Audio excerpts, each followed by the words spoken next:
God's creation that makes us believe. See you at the dive.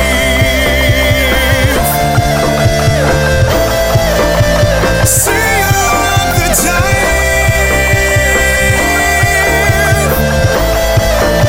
See you at the dive.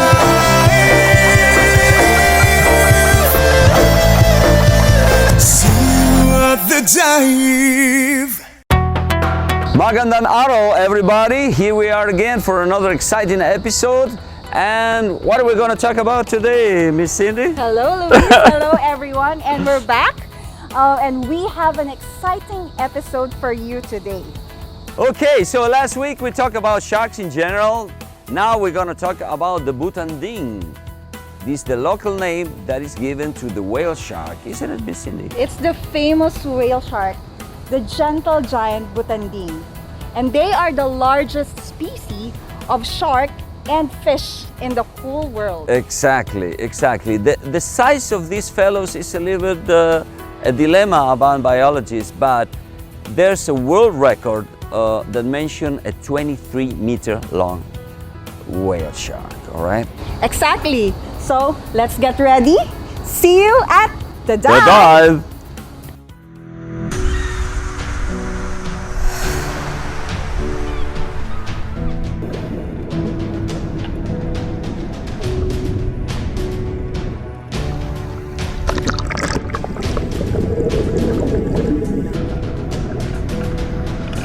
Whale sharks, also known as gentle giants, are the largest fish in the world. This species are not a whale, rather a shark. The name whale shark comes from the fact that these animals are as large as whales and they filter feed, more like whales than a typical shark. Also to the fact that they are cartilaginous fish instead of marine mammals like the whales. Here in the Philippines, we call it butanding. It usually grows to 12 meters in length, although a fully grown whale shark can reach up to an incredible 20 meters long and weighs 20 tons.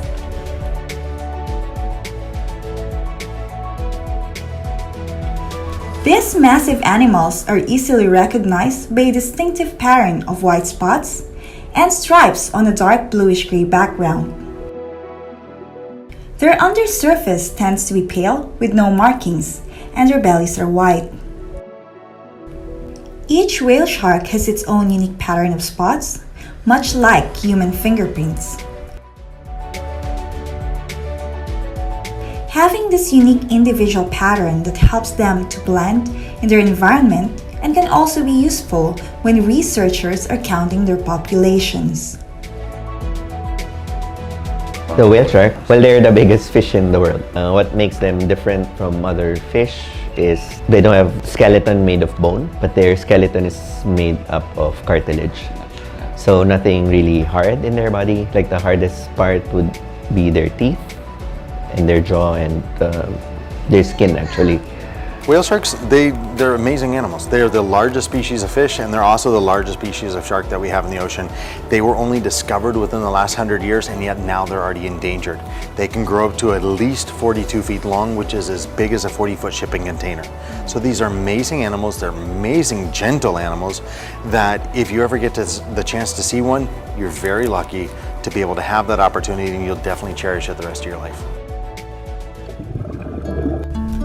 Compared to the shape of other sharks, the whale shark's head is typically very broad and square, with two small eyes located in front and a 2-meter wide mouth across its jaws. Its mouth contains over 3,000 tiny teeth arranged in more than 300 rows. Despite their huge size, these gentle giants are in fact filter feeders, and they neither bite nor chew their food. This huge aquatic figure feeds on planktonic organisms like krill, jellyfish, and crab larvae, with the use of a fine mesh of gill rakers with which they strain their food. They're also considered as plankton eaters. There are only 3 species of sharks that do this, and they're like the biggest sharks also, including the baleen shark and the megamouth shark. And apparently the Philippines is an area also which is very important to whale sharks globally. Whale sharks suck large volumes of water into their mouth to filter plankton. They cruise along the surface of the water with their large mouths open when gathering food like plankton. Due to their huge size, they consume large quantities of these small organisms to survive. But also because of their size, they need to supplement their diet with larger prey, such as squid or small fish including sardines, small tunas, and anchovies. The whale shark life cycle and their lifespan is still unknown to biologists. It is estimated that whale sharks can live up to 100 years, reaching its maturity at around 30 years. Their growth rate is considerably fast when very young, but slows down just before they reach maturity, adding to the vulnerability of this iconic species.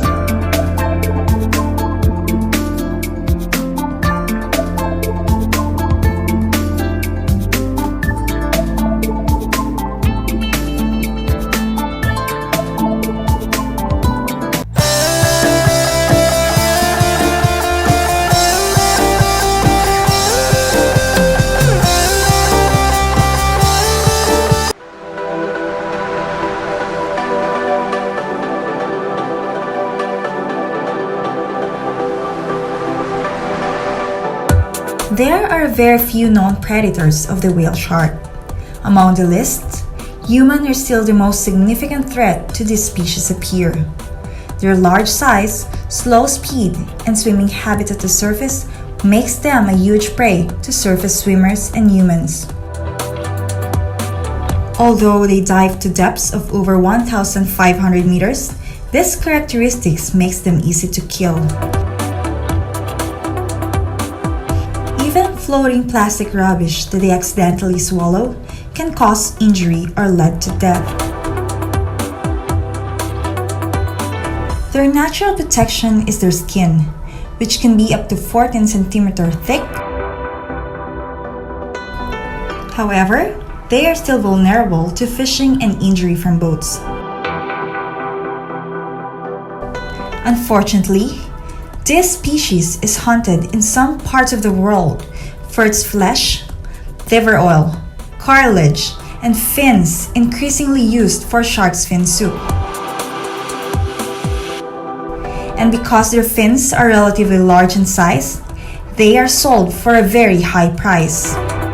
One of the problems with having an artificial aggregation through provisioning or the feeding is you're sort of changing the behavior of wild animals, and doing that is always a bad idea. They would approach other boats, probably even outside of Oslo. So that has become a problem because we've seen more than like 50% of the whale sharks there have like injuries from either propeller cuts from boats. Despite the large size, whale sharks do not pose significant danger to humans. They are gentle, docile creatures that are at times playful and curious. Snorkelers swim with these giant fish without real risk, apart from the chance of an unintentional blow from the shark's large tail fin.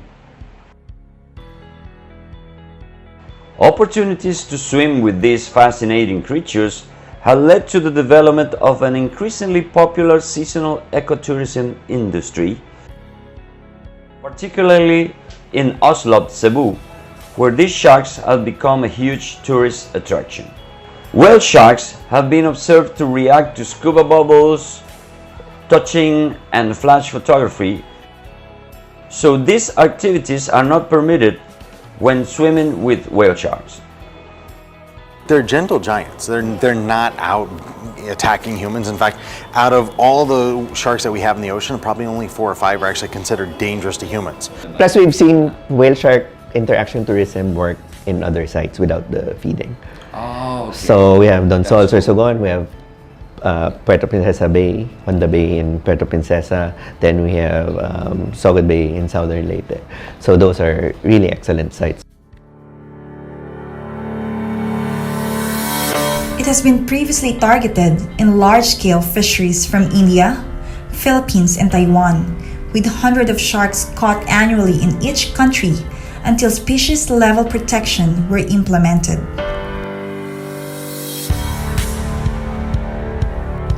Attacks on whale shark have been rarely reported, but these species have no significant natural predator other than man. While whale sharks are protected in many parts of their range, other countries and cultures still allow legal fishing. Whale sharks are hunted for oil from their livers, which is used to waterproof boats, and for their meat, which is eaten in many parts of Asia. In addition, whale sharks increasingly fall victim to the practice of finning, in which the fin of a live shark is sliced off and the animal is thrown overboard to die. Shark's fin have long been considered a delicacy in many parts of the world, where it is most commonly served as shark's fin soup. The fins of a larger sharks are extremely valuable, and together with the amount of meat that can be taken off from a single animal, this makes them a premium species for fishermen in developing countries. The whale shark is listed as vulnerable to extinction and is on the red list of threatened species. Although now protected in some countries, the migratory nature of these threatened whale sharks may result in their moving from protected area to hunting zone. Human-induced habitat destruction is also a major threat to this filter feeder, which is dependent upon food supply variation and critical habitats to survive.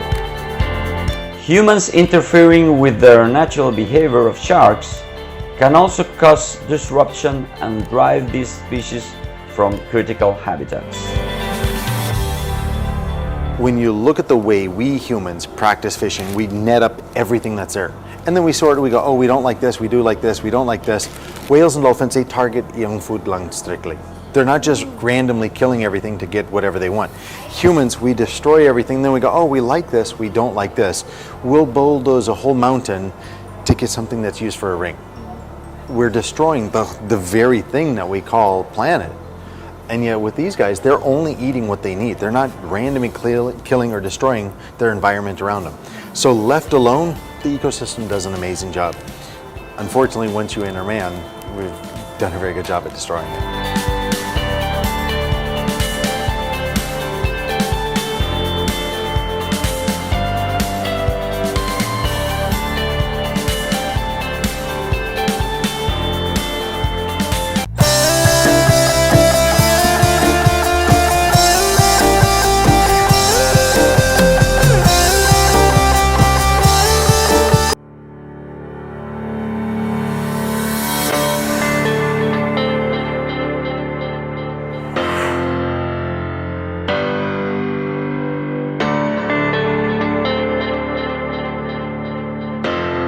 Another thing that arises is the massive problem of plastic pollution.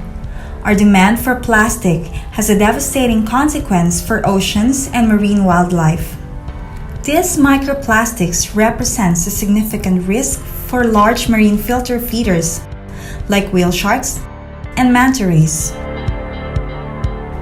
These species feed on planktons and other tiny organisms by filtering thousands of cubic meters of seawater that is likely to contain microplastics. The tiny particles of plastic less than 5 millimeters long counts as microplastics and could have a dramatic effect for these marine animals, leading to reduced fertility or even decreasing populations. The whale shark is a chambered system that's almost like cloth for filtering the food that they eat. So if the plastics go in there, it's blocking. It's not going back out. It just continues compact until basically you're ended up with a pile of plastic inside the stomach. So with the whale shark going into a place like here in the Davao Gulf, where you have the food that it's eating, but at the same time so much plastic debris floating in the ocean, it blocks the stomach and it kills it. And it's something that unfortunately we will be seeing more of with the more human impact towards these animals. Most of them are long-lived and they don't reproduce as frequently. So they're almost like mammals in terms of their reproductive biology.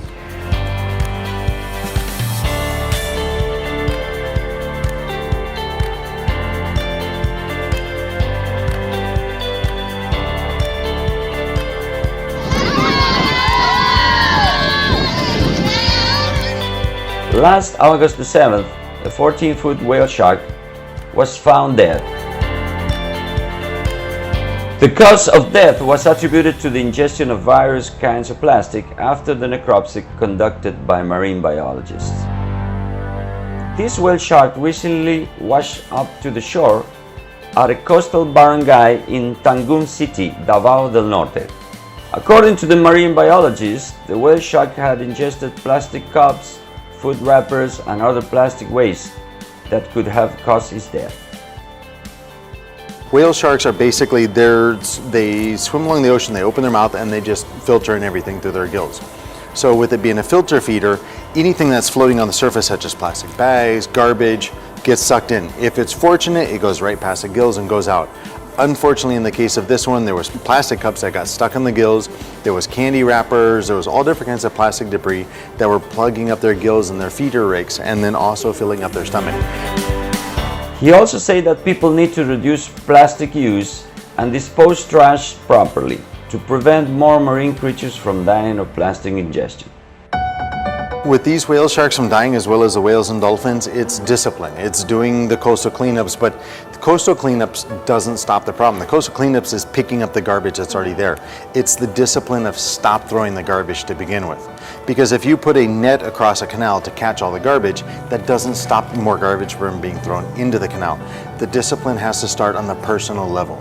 Not throwing the garbage in the canal, putting it in your pocket, recycling it, using less. Like ecology dictates how healthy our world is, and the best is just to have your efforts create a healthy ecosystem and balanced ecosystem all the time.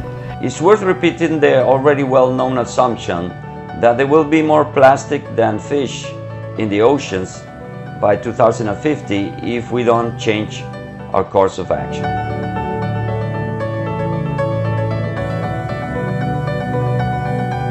Beside marine mammals, plastic is affecting entire ecosystems, including sickening corals, the death of sea turtles, dolphins, etc. The billions of plastic items found in Asia-Pacific coral reefs alone may increase by 40% in the next few years. If we recycle things that can still be in use, eliminate plastics, and throw our litter in proper places, then our oceans will be clean, safe, and abundant for everyone. Taking good care of our ocean is not a requirement, but it's a responsibility, for many lives depends on it. Take the extra step. Make some action. You and the future of all those you love depends on healthy oceans.